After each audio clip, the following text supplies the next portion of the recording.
Hey, it's Vas here from Aussie RC Playground and welcome to another unboxing. Today we're going to be looking at this guy, the Voltage Fazon or Fazon Voltage. I think it's the Voltage Fazon because Voltage is the range of this new range of 1/10 scale two-wheel drive cars from ARRMA, and this is something that has definitely piqued my interest ever since ARRMA announced it. Now, if you follow the channel, you know that obviously I'm a big fan of their 1/8 scale vehicles. I'm used to going 60 plus miles an hour with their cars. And so you might be thinking, why go for something like this? This is two-wheel drive, top speed of about 25 miles an hour, obviously using a brushed motor. Why go for something like this? Well, the reason for me actually choosing this one, not only because it's a Fazon, and as you may know, I already have the 1/8 scale Fazon when it was first released. I've held on to that car and I'm very happy with it. But what's piqued my interest here is are these lithium-ion batteries that ARRMA have decided to go with. So the whole concept here is to obviously introduce a couple of batteries with the kit, and this will give you anywhere between 5 to 10 minutes runtime roughly. And then if you want to get longer run times, you just add, two other batteries. So 4 will get you, 10 to 18 minutes. And then if you add the full 6, you get 15 to 27 minutes runtime. And of course you can get more of these additional charges so that you charge up 2 batteries at a time. So you don't have to do, if you're going to do 6, otherwise you'll be charging batteries forever.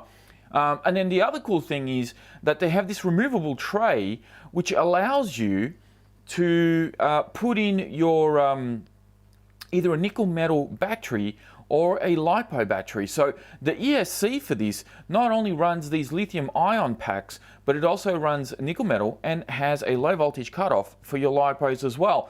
So you could be looking upwards of 30 minutes depending on the size of the LiPo that you actually put in this. Mind you, this is only rated to 2S, so you won't be able to run a 3S and get more speed out of it, but you can get more runtime. And being aimed at beginners, this is a big deal because obviously going for these types of batteries, you can build up your runtime slowly without having to spend big dollars on a big expensive battery, or going back to the old tech of the nickel metals. The lithium ions should give you equivalent power to your LiPo or thereabouts. It should be pretty similar. But we'll be testing that out. I'll be running this with these batteries, and also I'll be testing it out with the LiPo battery as well. I don't think I'm going to bother with these. I don't really have too many of these laying around these days. But I'll definitely test it out with the LiPo and see how we go. So that's really what's piqued my interest, is this new tech and the whole direction that ARRMA have chosen here, because I've not seen anybody else do this. And if this becomes, if this is a viable option for people to get into the hobby and a cheap option, especially for those, younger crowds out there, your kids and so forth, this I think is an absolutely brilliant idea. I absolutely applaud ARRMA for coming up with this. I think it's fantastic because not only do you have these new batteries, but it doesn't lock you into them. You have the option to obviously use different packs. So just a little bit more information about the car here. We've got all metal diff gears. We've got fully waterproof electrics. We've got a power transfer gearbox. I'm not sure if these gears are plastic or not, the outer gears, but I'm tipping that they might be, going by the picture there. Full ball bearings all the way around, which is always a big plus. And then of course you've got some more advertisements there. On this side it's just going on about the Servo, full dimension specs over here. We've got the radio that's included, the lithium ion batteries, which are 1500 milliamps each, and then you've got the charger there. Mid-motor mount configuration, which is a very interesting layout, and obviously we'll be going through all that when I take this guy out of the box. And yeah, that's pretty much all there is to this one, and that's it. So let's take this guy out of the box so I can show you exactly what you get when you crack one of these guys open. Alright, so let's have a look at what we actually get in the box when you open it up. First thing in my hand is of course the all-important user manual and some other bits and pieces.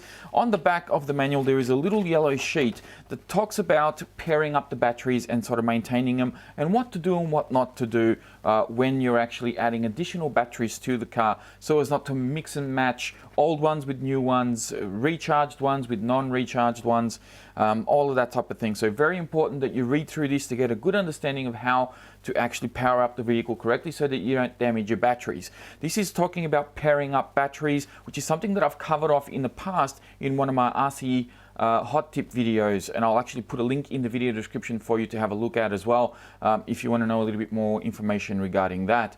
So make sure you read through this if you are unfamiliar with that entire process. Now, the other thing that's in here are a little bag with some tools and some accessories. So we've got a little plastic tool here to help you sort of remove the wheels from the car. There's some extra preload spaces and a couple of servo horn adapters, or rather these are a 23 tooth and a 24 tooth for those of us who want to upgrade our servos in the car. If you get a servo that doesn't have a standard 25 tooth pinion for your servo horn, you can put these adapters on there so that you can still use the servo in the truck. So very good that ARRMA have actually thought forward and included those little components in there. Last thing here is of course the user manual. All important user manual. I always recommend people to hold on to these so that you know exactly how to work on the vehicle and how to set it up and troubleshoot and all that sort of stuff. So you can see that there's a picture of the ARRMA Granite on there. This is the two-wheel drive version of the Voltage series. So not only can you get the Fazon, which is kind of like a stadium truck style, you know, look to the RC, but there's also a monster truck style as well. So using the same chassis, but obviously with bigger tires and a different body. So you get the car, the remote, standard charger, and a couple of batteries included. Inside, you'll see some information regarding setup and how to run different batteries, or what settings you need, talking about run times, all of these types of things. All of this information is in here so that you know exactly how to charge the batteries and how to set the whole car up. The only thing that this doesn't come with are part numbers in case you break an A-arm or something like that. There's nothing in here. So there is a QR code on here, and of course there is also the ARRMA website if you want to look up part numbers, but they are not included in the manual. That's the only criticism I have here. The radio, quite a unique looking radio. This is a new one from ARRMA. I've not seen these radios before. There's a little switch on here that is kind of not connected to anything. This is a 3rd channel switch. And then of course on top here we have the on and off. There are batteries that I've already put in the radio. Just note that this runs on 4 AA's and batteries are not included. So you have the on and off switch, little LED light, bind button, steering trim, throttle trim, steering dual rate, throttle endpoint adjustments. We'll talk about those in a sec. And then of course you've got your 2 reverse switches up here as well in case you swap out ESCs or servos and you need to reverse the channel. So throttle endpoints here, this is a really brilliant idea for any beginner RC. Reason being because if you give this to a young kid that doesn't really know how to control their throttle trigger and sort of manage the speed of the RC, I know for a fact, I got a couple of kids and you know, once upon a time when they didn't know how to drive, you'd hand them a remote and all the first thing they do is just pin the throttle and then just do that with the steering. So managing the top speed of the car is actually very good to prevent it from having high impacts into curbs and walls and God knows what else. This is really, really good to have. Both you can control the top speed of both forward and reverse, and of course, as the user gets a little bit better with controlling the car, you can start turning those speeds up. So very, very cool. Small handle, as you can see here, but still fits in big hands. Obviously, you've got bigger hands than mine, and you might struggle a little bit, but this is definitely designed for the younger crowd. So very well done to ARRMA there. The charger, this is a fairly basic charger, and there's actually a cool thing about it, and there's one thing that I'm not too happy with, but we'll talk about that in a sec. So first off, this uses a USB connection, which I think is brilliant because you can plug this into pretty much any device around the house nowadays has a USB port. Some more modern cars will even have USB ports, so you might even be able to charge it out of the car. And of course you can charge 2 batteries at once. Now they did give you a power supply, but you'll notice that this has a US plug. Hobbyco obviously sent this out for me for a review, and it comes with a US plug. Now I've seen some of these and they have the little slider ones on here, and they give you various plug options, so no matter where this goes in the world, whether it's Europe or America or Australia, you have a plug to slide in there and be able to plug it into your wall. So that's really the only criticism I have. Aside from that, I really have no complaints about the charger. It might be a little bit slow, I guess, but at the moment this is all that we can have for these particular batteries. All right, so moving on to the car itself, we'll have a better look at this guy, and I have to say that the color scheme of this is absolutely brilliant. I really like how they've really captured the 1/8 scale version of the Fazon very, very nicely. It looks basically just like a shrunk down version. Now in the original Fazon, these windows here are clear because you can actually see through to the lay down shocks, and it looks really nice. They didn't do it here because obviously there's really not much to show underneath. So you'll see here the rear of the car. It's got a tiny little skid. On the front here we have a little bit of a bumper, which doesn't look too bad at all. And that is pretty much it. Now you'll notice that there's some additional holes here on the body, and there's some in the back as well. Where are they? Over here. Sorry, I'm looking at the camera. So there's a couple of little holes. These are for the little rubber kind of retainers that they have on the 1/8 scale vehicles. They come standard on those cars, but they didn't include it in this one. So you'll need to get those separately if you want to kind of have your body pins kind of hanging off the body like they do on the 1/8 scales, which is something that I'm probably going to be doing, to be honest with you. But I don't know if I really like the fact that they've pre-drilled the body. I think providing a couple of dimples would have been better, and then people can either choose to drill out the body or not, rather than having the body already pre-drilled, because it looks like there's something missing now. So that's really the only criticism I have there. The body itself, really, really good. Very tough. Like, it feels obviously a lot thicker than you'd expect it to be for something that's this size and at this price point. I think the body's going to hold up perfectly fine. I really have no concerns about the body at all. I think it's done very, very well. I think this is probably just as thick as the 1/8 scale versions. Not as thick as like your original Fazon or the Outcast, for example, but definitely above average. The chassis itself, here it is here. Very simple design. Really, really easy to kind of maintain and look after. However, it is not really designed to be pulled apart and upgraded and changed and manipulated and that type of thing. This is designed to basically stay as it is, be fairly cheap and just durable and tough, and that's really what it's designed for, at least from what I can see anyway. Alright, so let's talk about the tyres just briefly. These guys have a really nice sort of semi-soft compound. The foams inside, at least they feel like it have foams, look to be very lightweight, very, you know, sort of like open cell. So this is obviously to keep weight down. You're not running a super powerful brushless system in here. It's a brushed vehicle, so you don't want to be turning these big, massive, heavy tyres, and I think that's why they've done it like that. The plastics on the A-arms especially, feel really, really good. They feel nice and solid, nice and thick as well. Even the links, although they're not adjustable, they feel nice and solid, as you might be able to see there. Everything about this just feels like it's tough enough for what it is. Plenty tough, in fact. At least I'm hoping, because who knows, I might take a couple of jumps with this and start breaking pieces everywhere.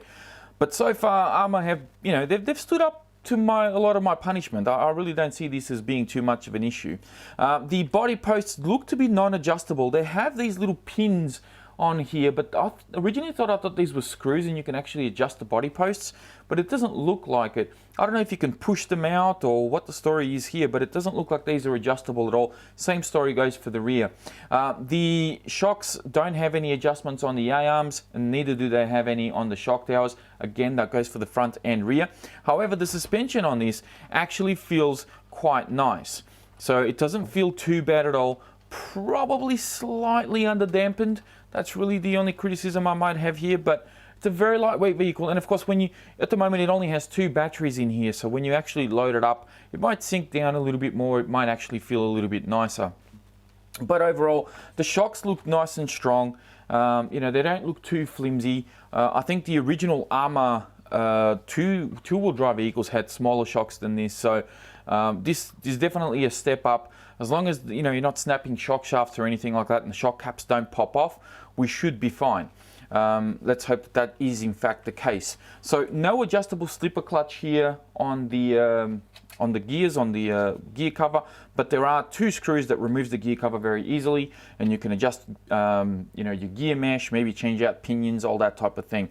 You might be curious about this little plug here, which is your T connector for when you're running the lithium-ion battery. So you connect the car to here like so, and then of course you can turn it on and you know, use those lithium ions. When you're using normal batteries such as LiPo or nickel metal, you basically unplug it and you plug that to the actual battery itself. We'll talk about that in a second and how you'll set that up.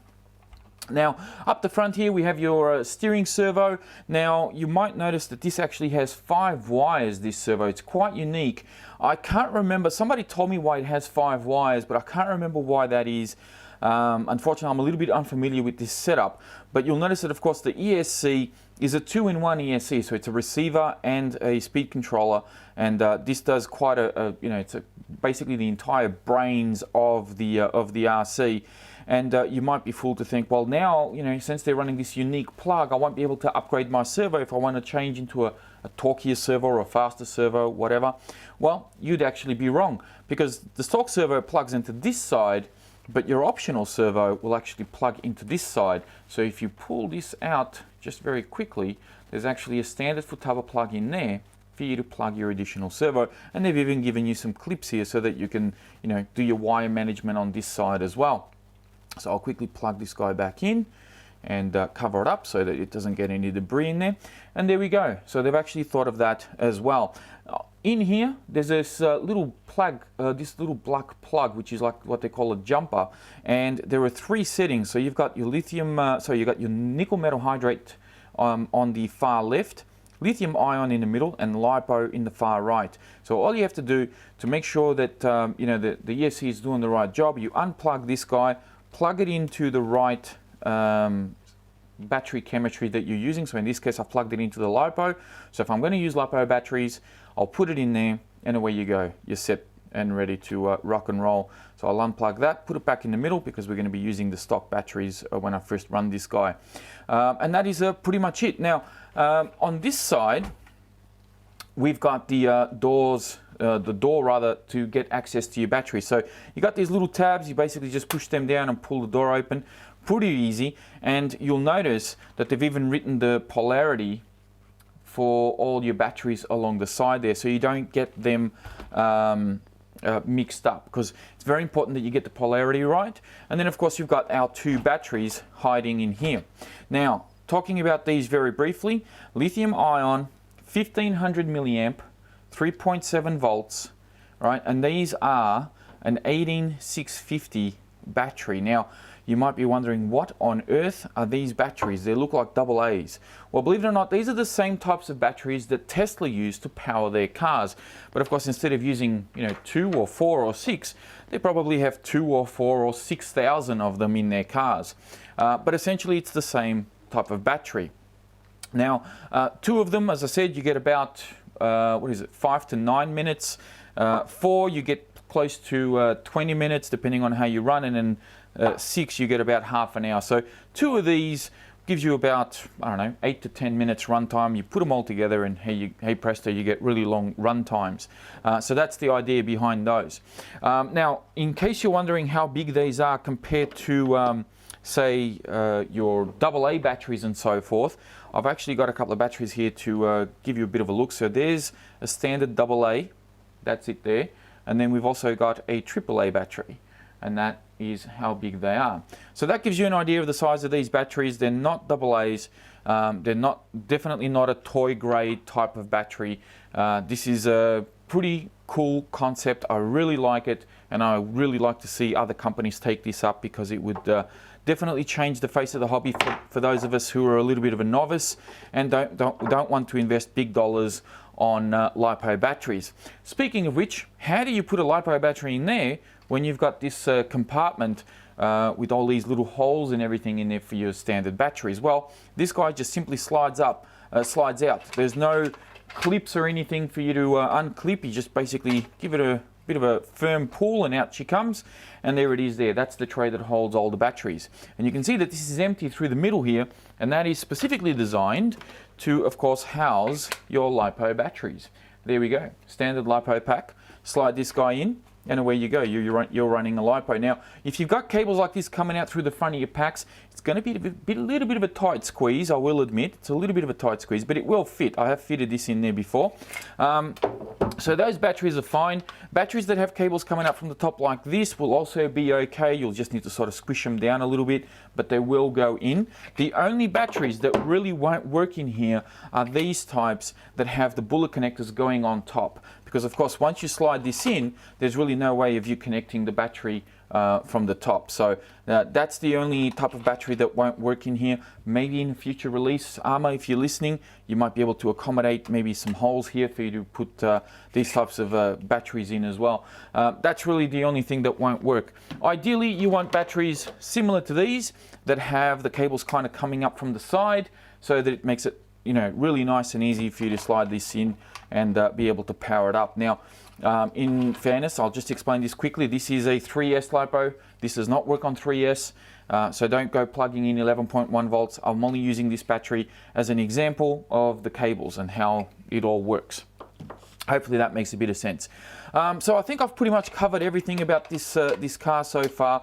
Close this up. We'll grab the body and put everything back together, and I'm going to go and start charging up these little lithium ion packs, and yeah, get ready to give this guy a bit of a bash over at the track, show you how it runs, and we'll see if I can actually get about 30 minutes or so runtime out of 6 of those batteries, because that would be really cool. A lot of people complain about, you know, you're going to be charging up a battery, especially when you get a nickel metal in a ready to run. You get those little trickle charges. You have to charge the battery for like 3 hours or something to only get about 5 or 10 minutes runtime.